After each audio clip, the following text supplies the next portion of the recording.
One of my goals is just to stay a good human being and to be a good person. And I don't know, just get married, have some kids, you know, do something different besides making music, movies, that kind of thing, you know. That's my next step, you know, as far as my goals are concerned. But to basically just stay level-headed, you know, and to not have all this take me, you know, around the world in 80 days and come back somebody else, you know.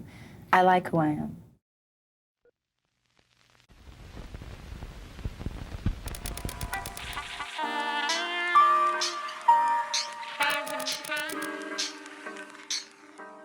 Whitney Houston, one of the most celebrated and rewarded artists in history, creating iconic music that the world will remember.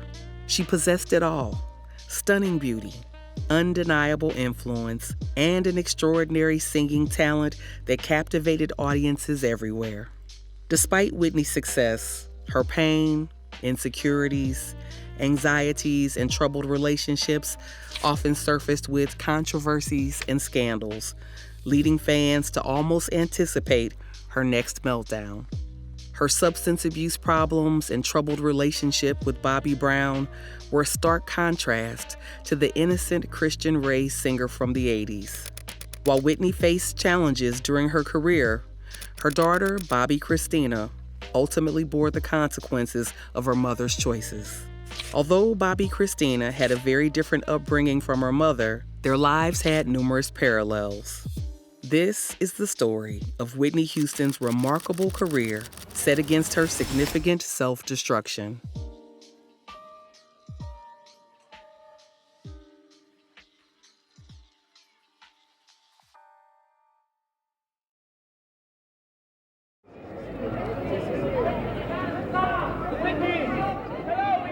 From humble beginnings, Whitney Elizabeth Houston was born on August 9, 1963, and was raised in Newark, New Jersey. Her faith was an integral part of Whitney's life and is likely the key component that led to her global success and astonishing singing ability. Religion had a profound and lasting impact on Whitney's life. First, let's look at the environment in which she was born and in which she grew up. Her mother was a gospel singer.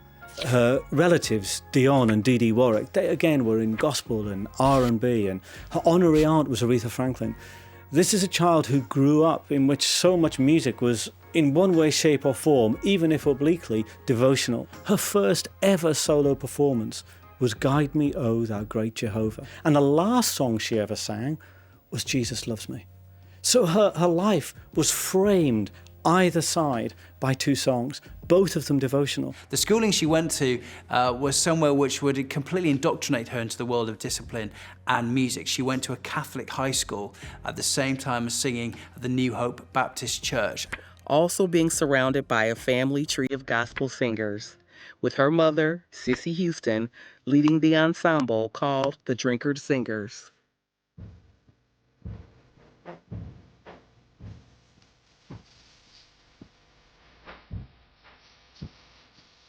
Cissy was very well known in the circuit as the great voice because she had this high octave thing going on. So Whitney had this kind of upbringing. Yes, she went to church and did that thing as well, but she also was taken on the road a lot with her mum. Her mother, Cissy Houston, was a great vocalist with the group The Sweet Inspirations, who had a hit called Sweet Inspiration, who backed Elvis Presley, and as a solo backing singer. She backed Aretha Franklin most famously on a song called Ain't No Way.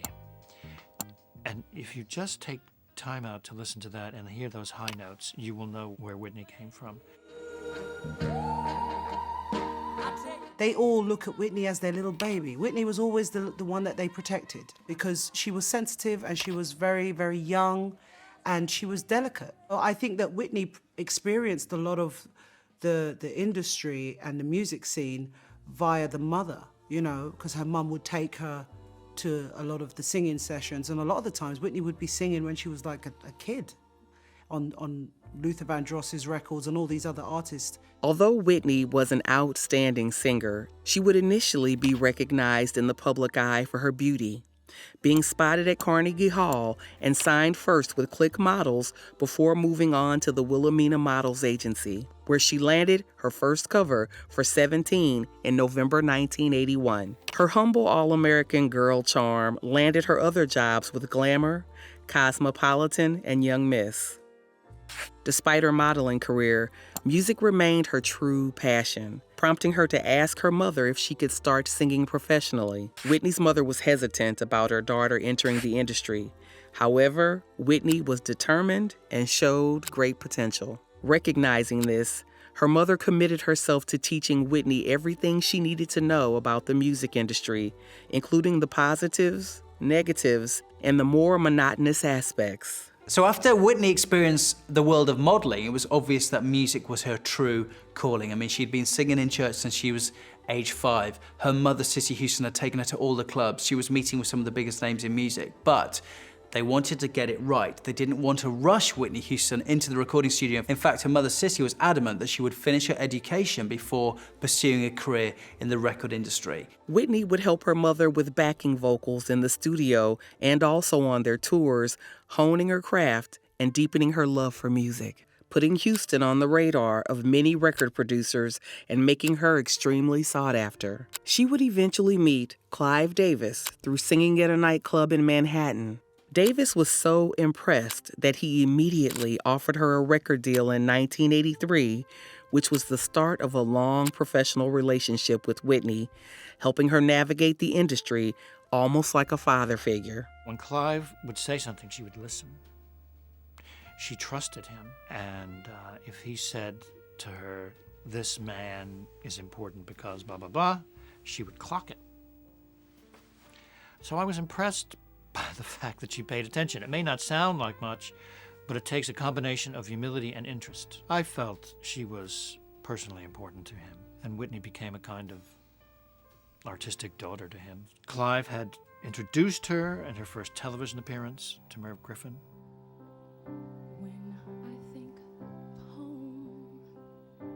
And he actually said that here was an artist for a new generation, combining the soul of Aretha Franklin with the grace of Lena Horne, and her name is Whitney Houston. There was a real buzz in the American music industry about this new emerging young star. At the time when pop music was dominated by women like Cyndi Lauper and Madonna, Clive Davis knew the world was waiting for a new female star. And in fact, when the album Whitney got released in 1985, it had rave reviews from across the board. Every major mainstream publication, including Rolling Stone, saying he was a woman of exceptional vocal talent. And once the world heard the vocal and the ballad, Saving All My Love for You, it went to #1 in the USA, it went to #1 in the UK, it went to #1 around the world. And everybody realized a star had been born.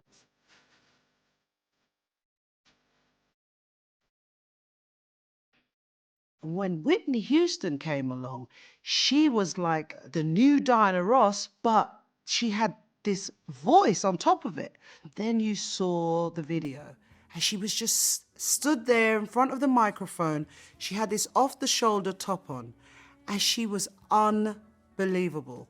And that's when everyone lost the plot. In 1985, she confidently launched her debut album titled Whitney Houston, which garnered mixed to positive reviews. Nevertheless, the standout takeaway was the groundbreaking nature of Whitney's singing ability, which was undeniably fresh. Whitney Houston's album, Whitney Houston, went to the top of the US charts and stayed there for 14 non-consecutive weeks, a phenomenal achievement. He put in so much attention putting together those first 2 albums. Because she was signed in 83, but the album didn't come out until 85. So they were doing it song by song, making sure it was right. Probably the most powerful song to come out of that record was The Greatest Love of All. Everyone can picture Whitney Houston in that beautiful video and hear that beautiful chorus. Probably really anyone born after 1970 can imagine that. The other thing about Whitney Houston, she even named her tour the Greatest Love Tour. It was such a defining song on that album, and for many probably today still their favorite Whitney Houston song. How Will I Know was the voice of any teen 20-something girl who was so enthusiastic about what was to come in life. The optimism of it, you can see her now in that pop video dancing around. And I do think that it really captured the innocent Whitney that we know, who was looking forward to life, finding Mr. Right and all the successes she was about to enjoy. The album received international success, reaching the top 10 spot in 19 countries. It also became one of the best-selling debut albums in music history and the #1 best-selling debut by a female artist. She demonstrated significant potential to become a leading figure in pop and soul music.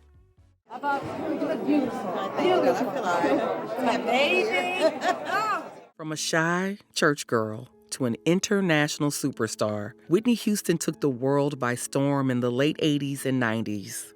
Her accolades only grew over time, holding the spot for the most awarded female artist of all time by the Guinness World Records, not to mention the numerous sales records she broke with the release of each of her albums. I never felt that she would dominate the marketplace as she had with her first 2 albums, because after all, she had 7 consecutive #1 singles. That is the longest consecutive string of #1s of any artist ever in the United States.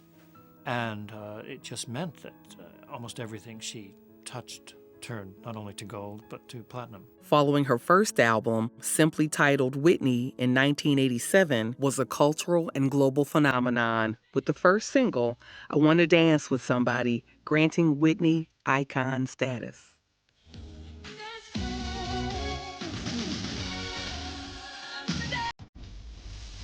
When you've got a lead single as amazing as I Want to Dance with Somebody that goes to #1 in the UK and the USA, becomes the pop anthem of summer '87, 11-year-olds and 41-year-olds and 81-year-olds are dancing to this song. It was the anthem of the year. I think Whitney's song, I Want to Dance with Somebody, is probably even today her most catchy lyric and tune. This was a new Whitney Houston. This was a pop singer as opposed to this kind of soulful R&B singer. And it was mainstream pop. It went to the top of the charts, staying at #1 all around the world. And even now, I can picture that music video where she had that kind of big hair and all those bows in her hair and all those happy colors. It really was a defining moment in the 1980s, full of optimism, neon colors, and a lot of positivity. Whitney Houston in that song did more than just do a great performance. She kind of summed up a decade. Whitney became America's sweetheart by showcasing her incredible musical talent to the world. Her style blended the upbeat pop dance energy of the 80s with heartfelt love ballads, highlighting her vocal range and connecting her to her gospel roots.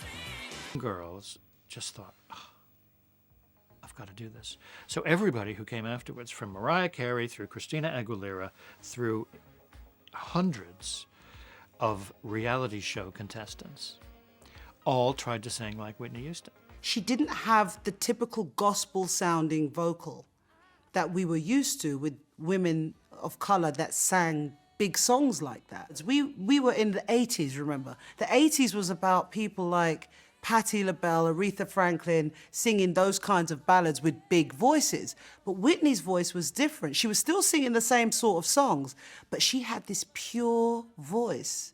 A significant factor in Whitney's early success was her exposure on MTV. In the early days of music videos, MTV was the premier platform for enjoying this vibrant new art form. Early on, MTV was, for the most part, playing specifically white rock bands, with emphasis on both the fact they were white and they were rock. Michael Jackson famously was unable to get on MTV for a very long time. And as far as Whitney Houston goes, late night television was simply not happening for any black artist. With Whitney's blend of pop, soulful R&B, and dance music, she was shown to have extreme mass appeal for both black and white audiences. At the time, you know, MTV was just kind of coming into its own, and there was a lot of criticism that they weren't using enough Latina and Black faces on the channel. When Whitney Houston busted out with How Will I Know, I Want to Dance with Somebody, these were catchy tunes that had actual, really well-produced music videos. She became a fixture on the channel, and it was really the first time that an African-American young Black woman really got mainstream attention and applause.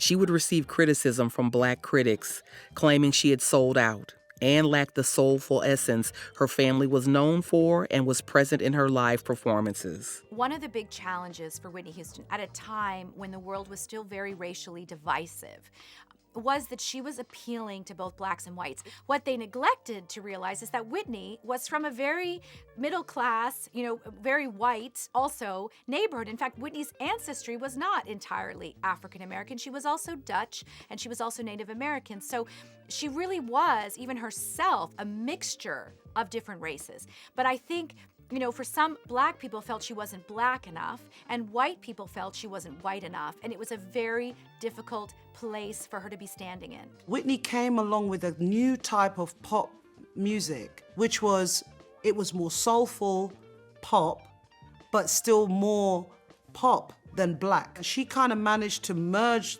those two styles together, but it was still seen more as more pop, as in more white than Black. A lot of the Black people who bought her music, a lot of them started to complain after a while. I found that a lot of the people were like, she sold out, and, you know, she wasn't being true to, you know, her Black audience, and she was getting a lot of flack for that. I mean, you know, you saw what happened when she was at the awards. You know, she was jeered at those awards. Basically, she was basically saying, look, I wanted to be a big artist, so I had to make music that would work for the white audience as well as the Black audience. She and Clive Davis felt they had to meet a criticism head on. The criticism being she wasn't Black enough. Her third studio album sought to rectify this, though. Whitney had gained enough influence to work as executive producer, allowing for much more creative control. With I'm Your Baby Tonight, it did show that she kind of recognized what her critics were saying about her, that her sound wasn't urban enough, that it wasn't tough enough, that it wasn't soulful enough. The reception of the record was commercially fantastic. I mean, Whitney Houston had just all kinds of commercial momentum. She could release pretty much anything. It would be a major hit. Critical reception was a bit mixed. Some people weren't buying the whole move to a little bit of more of a rougher sound. People thought it might have been a little too superficial or a little obvious, but nonetheless, I'm Your Baby Tonight spawned a new batch of hits for Whitney Houston and made her the biggest female pop star of the time. So they had the next album produced by L.A. Reid, who was on a hot streak with his partner Babyface. And L.A. Reid, who to this day is a revered record executive, put together this album. The album had a star-studded production team with the likes of Stevie Wonder and Luther Vandross. The album marked Whitney Houston's assertion of control over her direction, revealing to the world that she was more than simply a pop singer. In 1991, Whitney Houston delivered one of the most iconic performances of her career when she sang the Star-Spangled Banner at the 25th Super Bowl held at Tampa Stadium.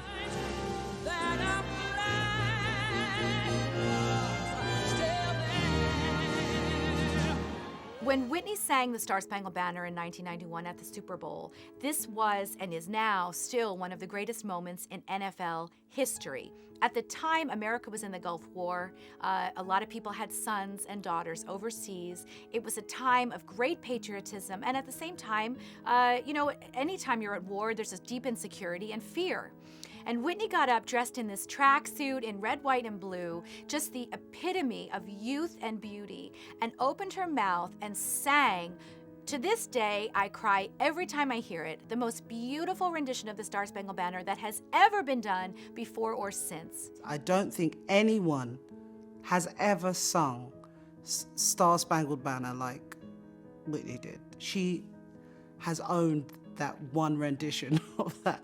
Every single other person that's come and sung it, I don't remember, except her one. She completely nailed it. But when she opened her mouth, my goodness, it was over.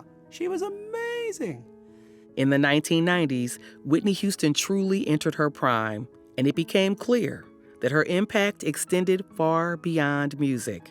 By exploring her acting career, she solidified her status as a legend. She starred in the 1992 movie The Bodyguard alongside Kevin Costner. While the film received mixed reviews, it grossed $390 million worldwide.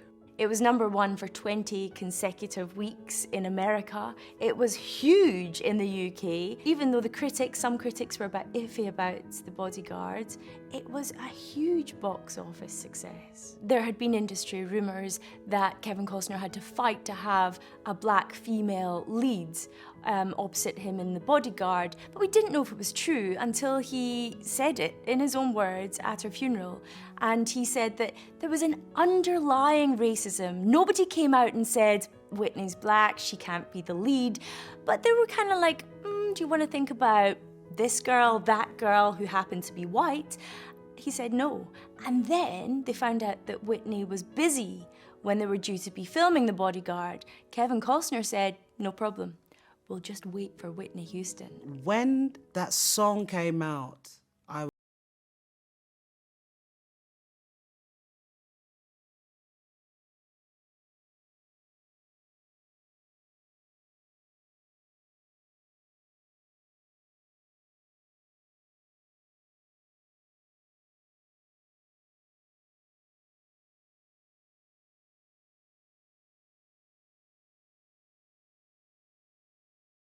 Starts out so quiet and breathy, and then this powerful voice with this extraordinary range is kind of unleashed. The pure emotion and vocal talent in that, well, it just blows you away.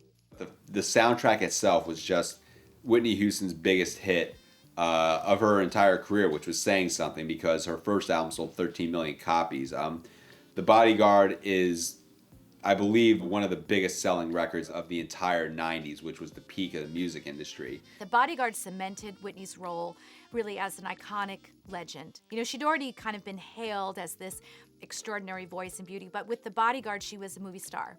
She was great in the movie. She's not a natural actress, but she did everything well enough. She was intelligent enough to read the lines in a believable way. She had great chemistry with Kevin. In fact, he said at her funeral, a lot of guys could have played my part, but only one person could have been Rachel Marin. The film was able to show audiences that Houston was more than a vocalist, but a true star. Whitney's career touched the hearts of audiences worldwide, making her one of the biggest names in the 1990s. Despite this success, her public image changed drastically when she met one person.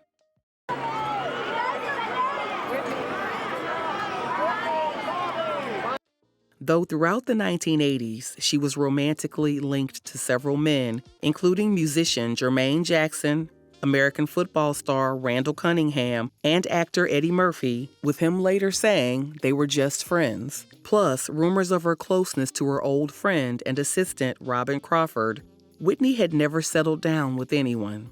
So people were shocked by her eventual relationship with the pop and R&B singer Bobby Brown. Whitney was almost immediately drawn to him. She said, men are intimidated by me, men are threatened by me, but Bobby understood all I really wanted was love. We had this dynamic where this very strong, powerful woman meets a man who is not afraid to put her in her place, and she finds it a turn on. Being known for his boisterous attitudes and womanizing nature, it was seen as a massive contrast to Whitney's girl next door image. But through a similar background in gospel singing, both being part of their local church choirs, Whitney claimed Bobby Brown noticed a different side of her. remember, everyone had already thought that it was a bad choice of partner for her anyway, because they can't understand what she would be doing with a guy like Bobby. They could never understand that because he was the bad boy and she was the diva. The synergy of that would be, that's work. Outside of that, you're at home and you want to be a home girl. He was a total laugh though. He was funny, he was really funny. I mean, I brought him back to my house to meet my mum and stuff like that. And my mum cooked him Jamaican food and the bodyguards, and we had a right laugh. He was lovely. And he was a great guy, and I'd met Whitney before that, and she was lovely as well. So to me, they were both lovely people. There's no two ways about it. They were good people, and I thought it was great that he was starting to date her. I thought it was fine that you didn't think it was a strange thing at all, outside of the media I'm talking. Okay, to everyone else it was like, God, what's that about? Why are they together? But, you know, he's funny. He's a funny guy, and he would just sometimes break out in a dance, but he's a fantastic dancer. Do you know, so when he would dance, you'd be like, oh my gosh, how does he do that? I mean, he's got amazing body skills. So I can imagine that Whitney, who's always been around the gowns and all of that life and stuff like that, he must have been a right laugh for her. Do you know, she was like, oh yeah, I'm gonna have fun now. This is great. Ultimately, their relationship would turn into something extremely toxic, with this being the start of the change in Whitney's public perceptions. The two soon married in 1992 and were now the latest high-profile couple. They would make any event or gathering exciting with their passion and love for dance. Audiences were drawn to the energy of Bobby and Whitney. But out of the public eye, things were far more complicated.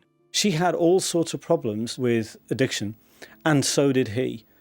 And they both had, very troubled upbringings, and they both, to a greater or lesser degree, had issues around self-esteem. Neither of them were really strong or indeed very powerful or indeed very congruent people. People who were easy with themselves. And they created what is no doubt a kind of codependency. Now, the thing about codependency is it locks two people together into this world where each one of them thinks the other person is the only person that truly understands them, the only person that truly loves them, the only person that truly sees them for who they are. But in reality, it just sustains a life full of denial and full of refusing to accept the truth about who and what they are. So to the point where Whitney actually said, he was my drug. And that about sums it up. And she says, even when we're fighting, she said, it's love. When we fight, it's love. Those are the statements of a woman, firstly, who has very little self-esteem, very little ability really to stand up for herself in front of this man, and also a woman really who doesn't feel she is capable of the kind of authentic, sustaining, truly emotional and spiritual love that people need to get themselves through life's rocky patches. So they descended into this world of alcohol, prescription drugs, cocaine, whatever stories are true and whatever aren't true. We know it was a world full of addiction. I think that they did have a lot of fun in the beginning. I really do. But, somewhere along the line, something went wrong, and drugs came in and it comes in. The industry is filled with that. And, unfortunately, it invaded their relationship. And I still believe to this day, it's a very tough thing to talk about, but I do believe that a man, regardless of what we can say here about, we can't say we weren't in the marriage, we weren't there. But I will say this, is that a man who is a real man would have got that girl out of trouble. Despite their newfound love and excitement, there were several controversies that followed Bobby, which would only grow as time went on. Brown was a frequent user of drugs and alcohol. Being married to the biggest superstar in the world led to a lot of jealousy in their relationship, and he often turned to substances as a crutch to cope.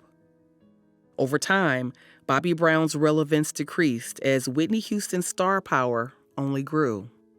This affected his ego, leading him to be labeled as Mr. Houston. In Whitney's very kind of gut-wrenching interview with Oprah Winfrey, she talks about the fact that there's something that happens to a man when a woman has so much more fame than he does. She said that she used to tell people, don't call me Whitney Houston, I'm Mrs. Brown, to try and make him feel more comfortable. She also shared a very horrible anecdote that it had been Bobby's birthday, and they went to a nightclub, she threw him a party, everything else, and he got very drunk, and they came back to the house, and he started to scream at her and said, I hate you, and he spit on her. The ultimate sign of contempt and just disgust. Her daughter witnessed it, and Whitney said they got into some kind of physical altercation after that. I think she hit him and maybe he pushed her. But the point was, Bobby expressed his feelings for her by spitting on her. That is how he treated her in that marriage. His jealousy was clear. So Whitney decided to take a step down from some of her commitments to make Bobby feel like the more important person in the relationship. During this period, stories of Whitney and Bobby's drug use began to emerge, portraying the couple in an entirely different light. While Bobby Brown didn't introduce drugs into Whitney Houston's life, it is impossible to ignore the noticeable increase in her substance use after they became involved with one another. A lot of people, including in Whitney's family, felt that Bobby used drugs, and the fact that they always did drugs together. Whitney talked about that with Oprah. This is something we always did together.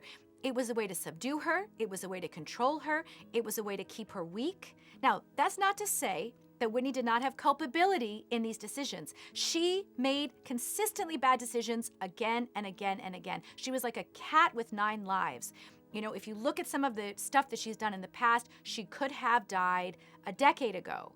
She lived a irresponsible life with her health and with her voice.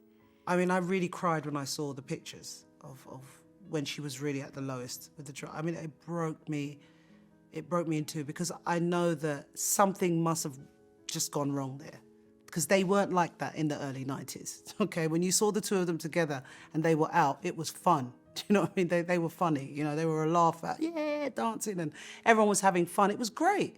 Something went wrong with that union there, where drugs came in and became a part of their life, and it was a mistake, because it took them both down.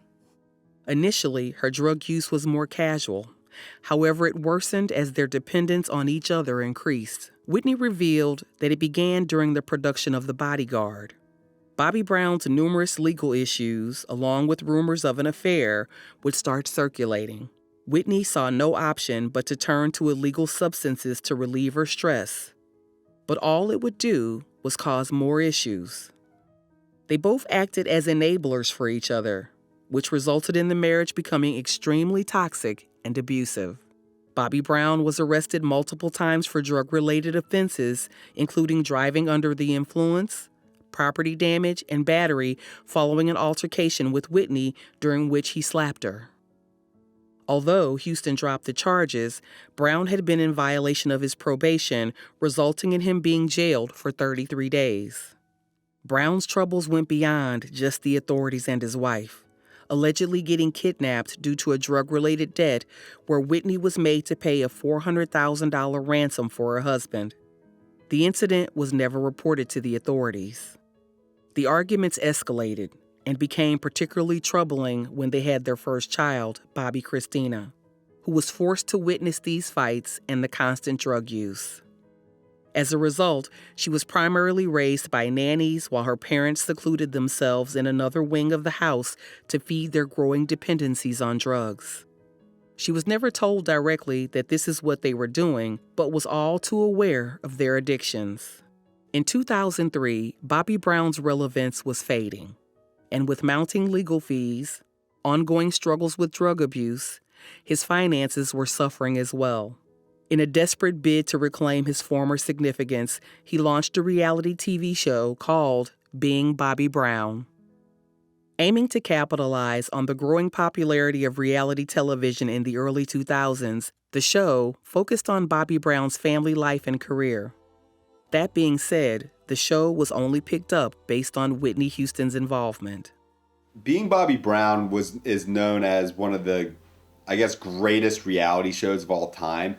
And by the same token, that means it's just one of the most morally reprehensible reality shows of all time. You know, that's just generally how it is in the reality field. For the rest of, film history, we can watch these scenes of a deteriorating Whitney talking about bowel movements, talking about being drunk, clearly under the influence of all kinds of drugs and pills or whatever, showing a side of her that Whitney would probably regretted very much so after it aired. She did it for her husband, she did it to help him, and it was very typical of their relationship that everything she did to help him just brought her down. She just didn't look like she wanted to be there. She just didn't want to be there, and you could see that she didn't want to be there. And obviously Bobby had talked her into it. He can be persuasive. And she's gone in and done this thing, but you know that she didn't want to do it. Her heart wasn't in it. And I don't think that we should be seeing that. So I don't think the show was a good idea. Notice it wasn't even a Whitney Houston reality series. She was a supporting person in an attempt to relaunch the career of Bobby Brown, who is so far beneath her that we need deep-sea diving gear to look at him. And yet there she is saying, I need to poop a poop. I mean, you can't make up things more humiliating than these appearances. Bobby Brown's aggression and anger never improved. The relationship appeared to reach its breaking point when the rumors of Bobby Brown's affair began to circulate. The marriage became characterized by a continuous cycle of drug use and heated verbal arguments.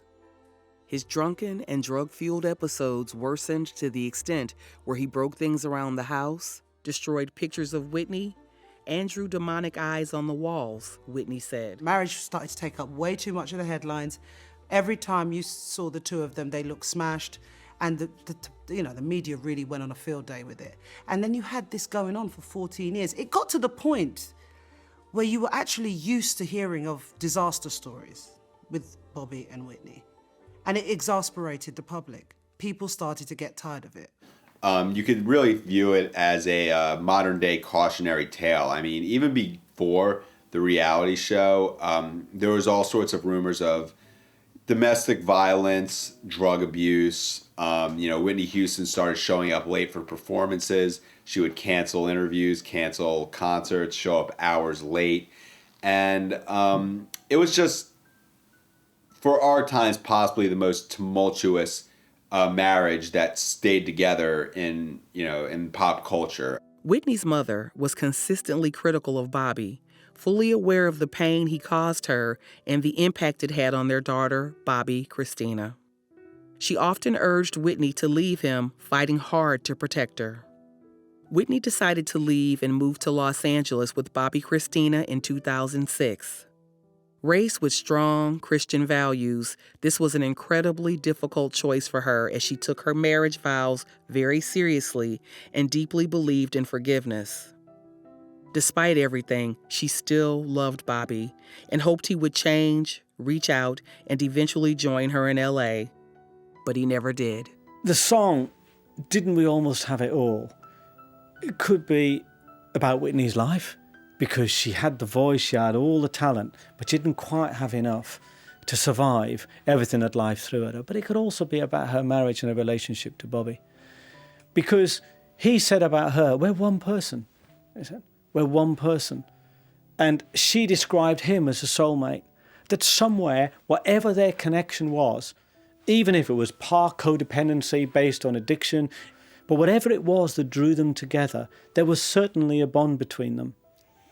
But it wasn't enough, and it wasn't enough to protect either of them from the destruction that happened to both their lives.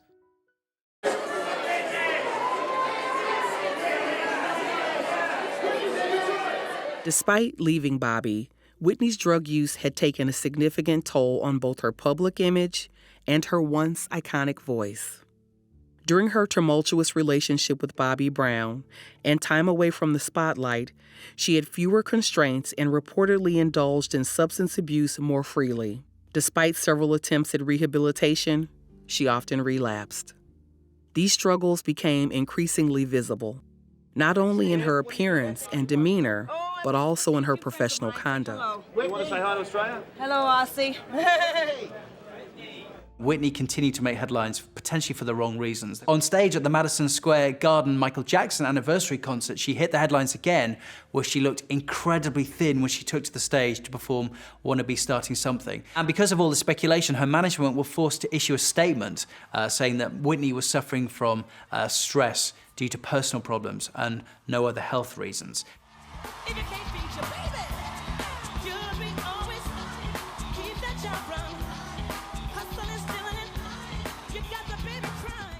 Cut to a year later, she of course gave this hugely important interview to Diane Sawyer on the eve of the release of the Just Whitney album, where she was asked several times about her alleged drug abuse. And that's where she used the infamous phrase, crack is whack. Her appearance on an interview with Diane Sawyer in America. It's one of the most viewed YouTube clips of her career. And it's a disaster. She's before she says anything, clearly not in the best condition. Her eyes are a bit glazed, and then she goes into that. Fails. First of all, let's get one thing straight. Crack is cheap. I'd make too much money to ever smoke crack. Let's get that straight, okay? We don't do crack. We don't do that. Crack is whack. As she attempted to revive her music career, Houston frequently came across as erratic and unprofessional. She was late to interviews and performances, missed scheduled photo shoots, and even canceled major shows at the last minute. Although she had long been known for her diva-like presence, it was now clear that years of drug use, constant media attention, and the pressure of fame had deeply affected her mentally and professionally. The smoking of things like cannabis, cigarettes, and the use of cocaine in its base form had greatly affected her singing ability, resulting in mistakes in live performances. One of the interesting things about the effect that the drugs had on Whitney, to the point where they almost destroyed her voice. Some people might say that somewhere she might have wanted her voice to be destroyed, because actually the voice was the mechanism which put her in front of the world and put this person before the world who wasn't really the person that the world thought they were looking at. And so by destroying the voice, she actually breaks that illusion. And you know, that's, you know, well documented with people who sometimes find themselves in the public eye as someone or something they can't actually reconcile with who they really are. They want to sabotage that and they want it all to end. Whitney's divorce from Bobby Brown in 2007 came with substantial legal fees, restraining her finances. She was financially supporting several family members, including covering the cost of multiple mortgages. These ongoing responsibilities added significant pressure to her already complicated personal life. This, combined with the lavish parties she would have and an on and off again relationship with drugs, resulted in her almost being forced to perform and take as many movie roles as possible. Whitney seemed to have the whole world watching her, but not for the right reason. Whitney had taken another break from the public eye until she had her interview with Oprah. Coming back, going into details about her relationships and family and her misuse of drugs. With the release of her new album, I Look to You, in 2009, it seemed like Whitney had made her great comeback that fans were waiting for. After spending relentless time rehearsing and working with vocal coaches, it seemed that Whitney's voice had returned. Unfortunately, she couldn't stay out of the glare of the media spotlight. Whitney's infamous 2010 comeback tour, which was around Europe and the UK, drew a lot of fans who were ultimately very disappointed with what they heard. Almost universally, the tour was ravaged by fans and critics alike. Whitney was erratic, her voice was totally not on form, and all kinds of videos leaked on YouTube about her forgetting words, forgetting what she was supposed to say, and seemingly intoxicated. The world really saw it up close when she performed on the UK show, The X Factor, and she was singing and she was out there, and in the middle of her song, the back of her dress opened, and it was one of those where like it was a bra fastening on the back. It popped open. Her dress was literally coming down on stage, and she didn't notice. The part that got me was not that she had a wardrobe malfunction, that can happen to anybody, but the fact that she was so out of it, she didn't notice that her dress was coming down. After 14, 15 years out of the, out of the way and comes back with $1 million bill, the song, and we're all going, something sounds weird. Her voice doesn't sound the same. And then you start to realize, actually, the drugs was a problem. Something went wrong with the voice. But you don't want to believe it. You just think, okay, maybe she just had a bit of a bad vocal on that song and it's not great. But you knew something didn't sound so right. Now, they could have got away with that. They could have got away with that record, because the record wasn't bad. It was a good album. It wasn't one of her best albums, but considering all of those 15 years of bad press, and all that stuff, it was her chance to redeem her image and her whole name and brand and everything, I felt. But when she came on X Factor and performed, it wasn't even like she looked bad. She looked beautiful. But the behavior was erratic. The dress split, something wasn't right. I think people's doubts were becoming real. And then came the worst thing ever, which was the tour. And all of these things make her subject of derision. Then, of course, how was she to know when she goes on tour that we'd entered the year of the mobile phone camera? And so anybody at a gig could capture her in performance. It's not just the TV crew. And so we had these viral clips of Whitney not making the high notes. And I remember seeing that show, the O2 in London. There were people leaving halfway through, and not just like a handful of people, hundreds of people were leaving the show early. And tickets, of course, weren't cheap, but the show was so difficult to watch because the voice wasn't there.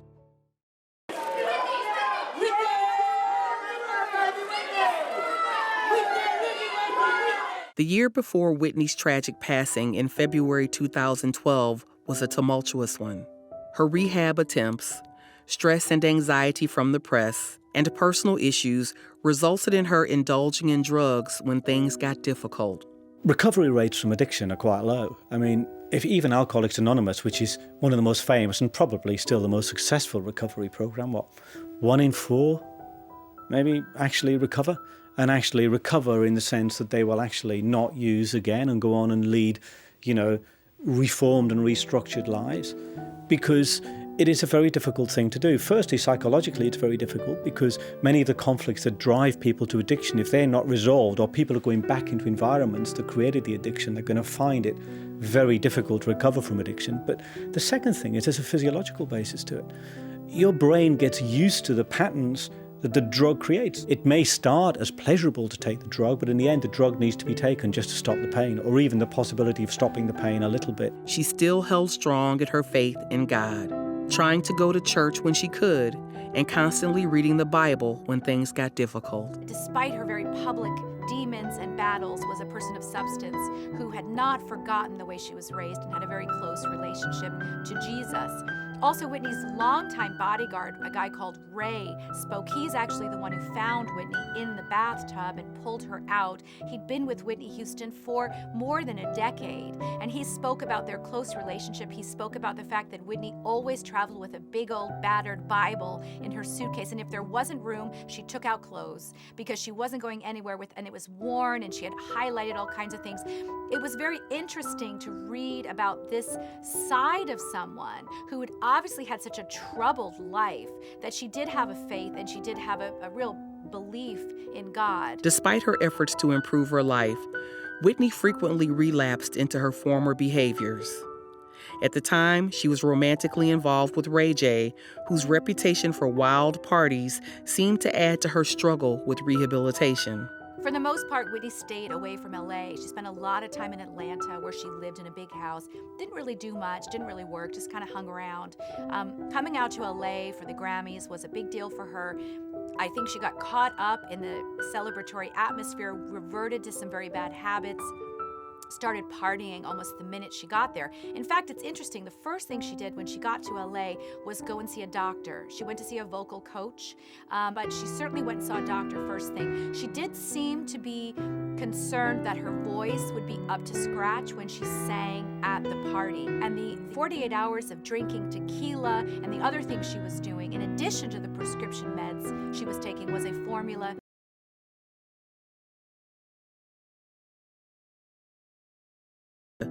Whitney had claimed to be clean from drugs, but amid California's high-energy party scene, she was seen on a drug-fueled bender in the days before the awards ceremony. She attended a party held by Kelly Price. While she appeared to be having a good time, even joining Price for an impromptu performance, Whitney looked visibly under the influence and delivered a poorly sung, disjointed performance.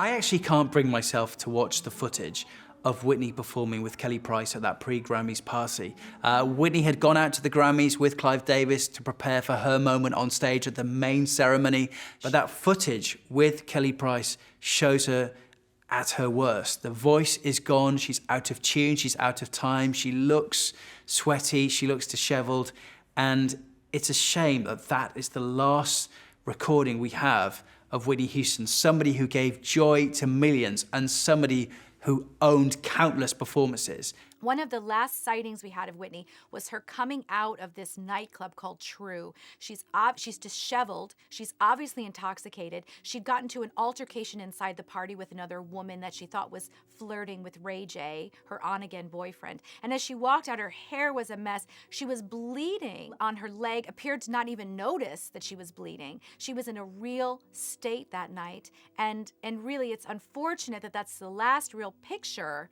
that we have of her. At the time, she was taking several prescription drugs, antidepressants, painkillers, cough medicine, and others. With the addition of alcohol and cocaine, this cocktail of substances took a severe toll on her body. That night, Whitney Houston was tragically discovered face down in her hotel bathtub by her assistant. A heartbreaking scene that would mark the sudden end of an iconic life. Well, the funny thing with the way I heard the news of Whitney's death, I got a text message from the BBC, please urgent call. He said, Misha, this is Stan from the BBC. Whitney Houston we've just found out that she's died. And I was like, I let out this scream. I just couldn't believe it. I was like, what are you talking about? It's a mistake. It can't be right. But then I thought, well, he is from the Beeb. For him to be calling me at 12 o'clock at night, it must be real. For Whitney to depend on at least 3 prescription drugs of note at the time of her death shows that she hadn't conquered drugs. People in show business tend to think that because the size of their purse expands, their body's tolerance for substances will also expand, but it doesn't. It's so easy in show business to find a Dr. Feelgood, a doctor who is certified, who will give you legal drugs, but he'll give you too many legal drugs, and you will use them too frequently. Whitney Houston's death sent shockwaves around the world because we all thought she had reached a place where she was about to return. She was on a better path. There was more to come, but unfortunately, it wasn't meant to be. We'd lost the voice, and we'd lost one of the greatest artists of all time. News of her tragic death spread rapidly, dominating headlines and leaving the world in collective shock and mourning. At the time, Clive Davis was hosting an industry party for the Grammys. Davis stated, "Whitney would have wanted the music to go on, and her family asked that we carry on. But this did cause a lot of questions and criticism from reporters, fans, and attendees." After Whitney died, Clive Davis kind of went to Whitney's family. They were all gathered in his suite. Everyone was hysterical, upset, emotional. He was in his tux, and the guests had started to arrive downstairs for this party. Clive said to the family, "Let me go take care of the guests," went downstairs and announced that the party was going to continue because Whitney would want it to, and the family had given their blessing. Now, later, the family said they absolutely had not given their blessing to having a party downstairs while Whitney lay upstairs, dead in the bed. They felt it was incredibly disrespectful. In fact, I think almost everyone would think it was disrespectful to have people like Kim Kardashian downstairs posing for photographers, so quickly after Whitney Houston's death. Especially considering this special relationship that Clive and Whitney had had over the years, and that Whitney, in fact, was there to perform at the party. It was in incredibly bad taste. It's very easy for me to be appalled by the fact that Clive's pre-Grammy party, which is an annual tradition, went ahead. Underneath the corpse of Whitney Houston, she was still a few stories above. All common sense and decency rails against continuing. They should have just stopped, put the knives and forks down, gone home.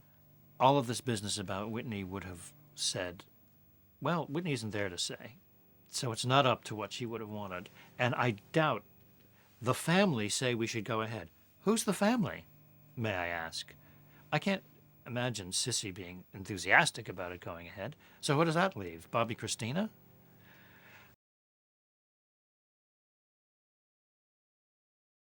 However, there's the reality check,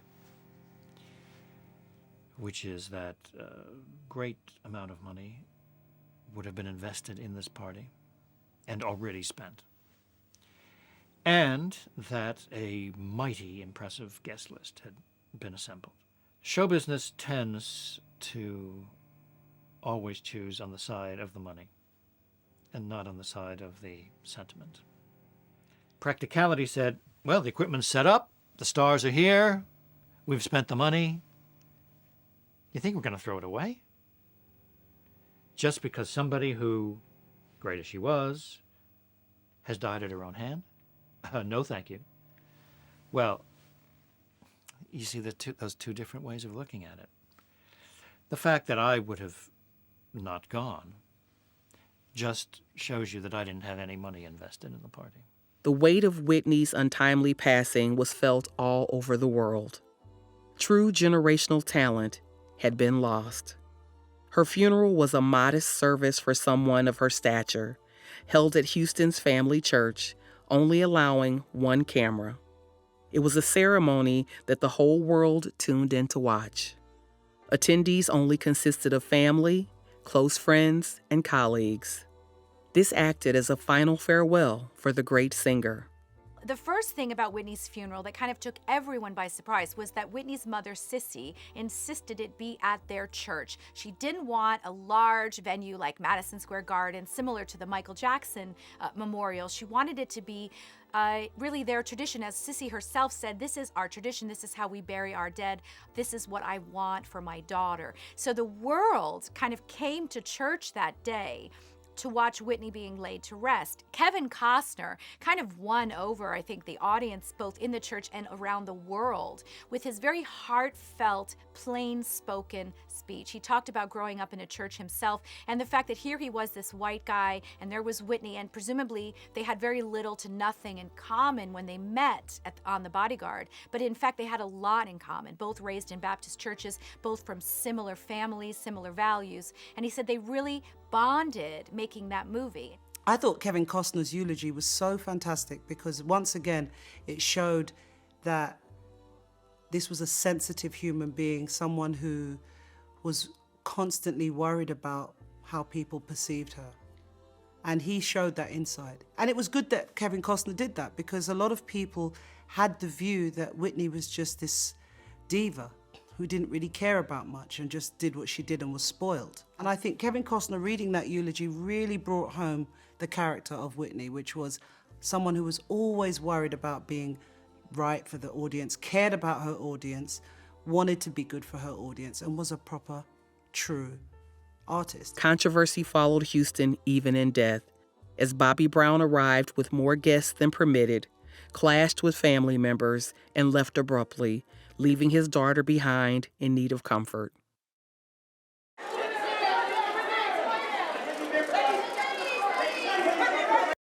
In many ways, Bobby Christina's upbringing mirrored her mother's, raised in a family of singers, eager to follow in her parents' footsteps, with Whitney, much like her own mother, Sissy, attempting to guide her through the music industry. Where their paths diverged was in the environment Whitney created with Bobby Brown, a turbulent lifestyle that would cast a long shadow over Bobby Christina's young life. The birth of Bobby Christina did little to curb her parents' destructive habits. The constant partying and drug use became something of a regular occurrence. Suffering 2 miscarriages took a heavy toll on Whitney, driving her to seek any way to relieve that overwhelming stress.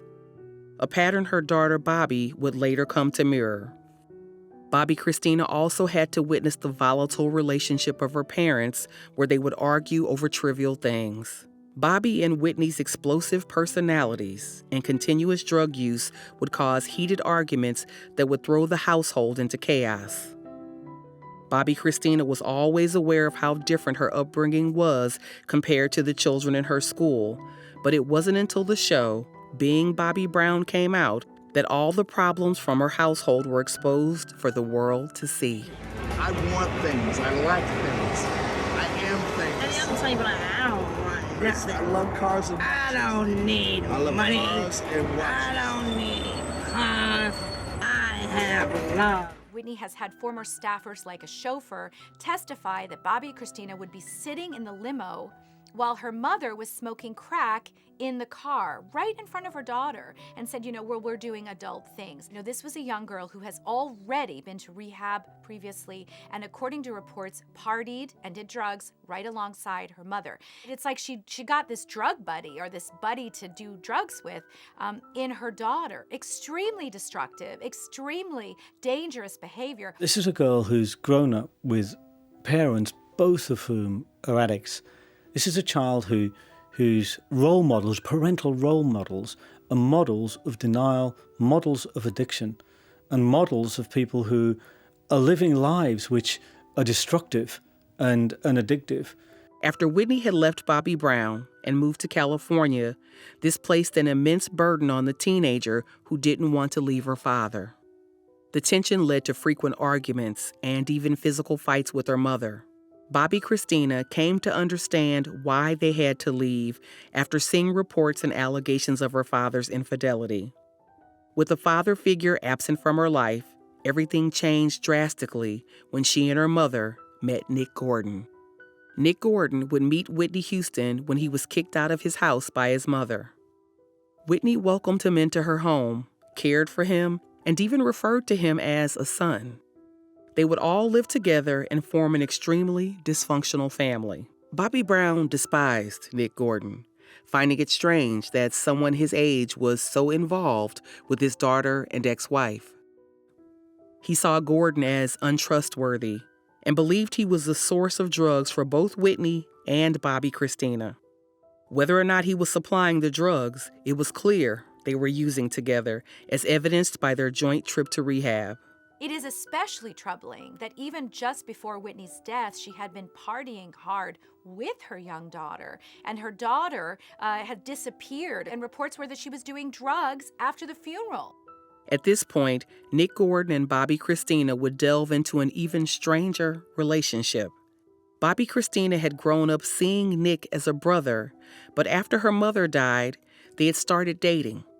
She grew deeply dependent on him, distancing herself from the rest of her family, with some of them believing Nick was exploiting Bobby for her money. They would eventually get engaged, allowing Nick to have direct control over Bobby Christina's inheritance. They lived lavishly, enjoying parties and vacations, while he frequently showcased the expensive gifts he gave Bobby Christina on social media. The drug use showed no signs of stopping. Nick was even involved with heavy substances like heroin. He had also started to manipulate Bobby Christina's funds, taking her money for himself. Eventually, he landed a reality TV show similar to Bobby Brown's, becoming a central figure in the family's ongoing troubles. Bobby Christina's family confronted Nick about their unusual closeness, accusing him of positioning himself as a son to Whitney to secure access to her money after her death, and doing the same by marrying Bobby Christina. No one knew that from a godson that you would turn into a boyfriend either.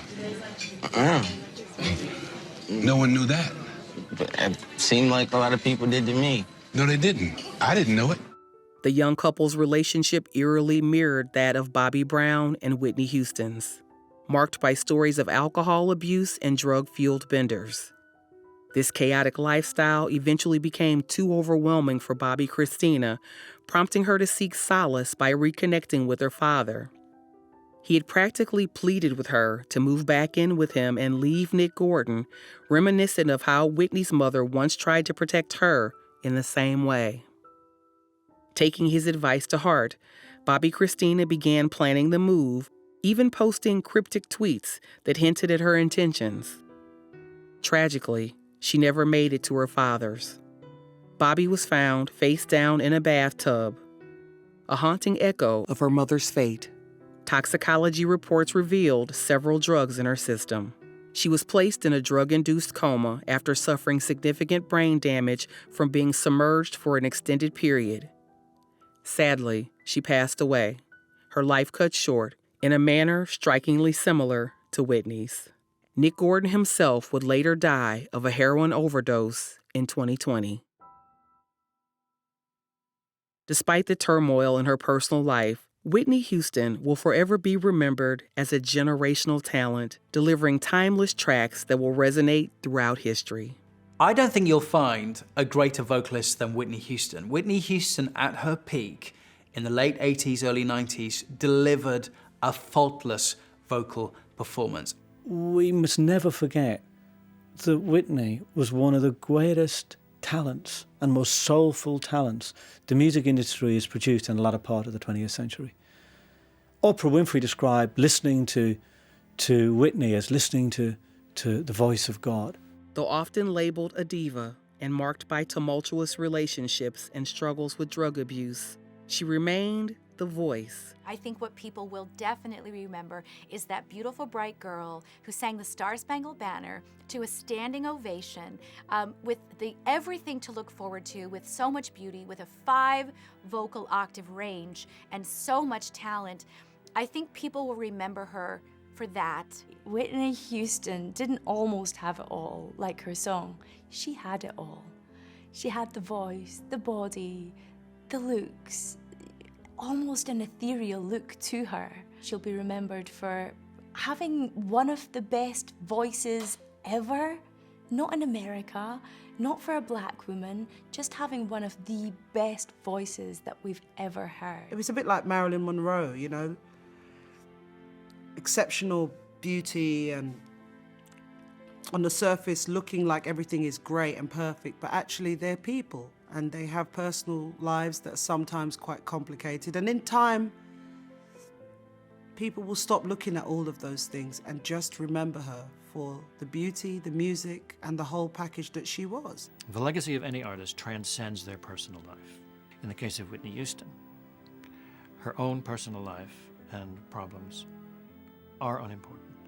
What is important, because it is unique, is that she had the style which young women emulated for over a quarter of a century. That is amazing. And whereas there are millions of substance abusers, there was only one Whitney. Her influence spans generations of artists, R&B singers, and superstars alike who strive to emulate her, from Beyoncé and Lady Gaga to Mariah Carey and Adele.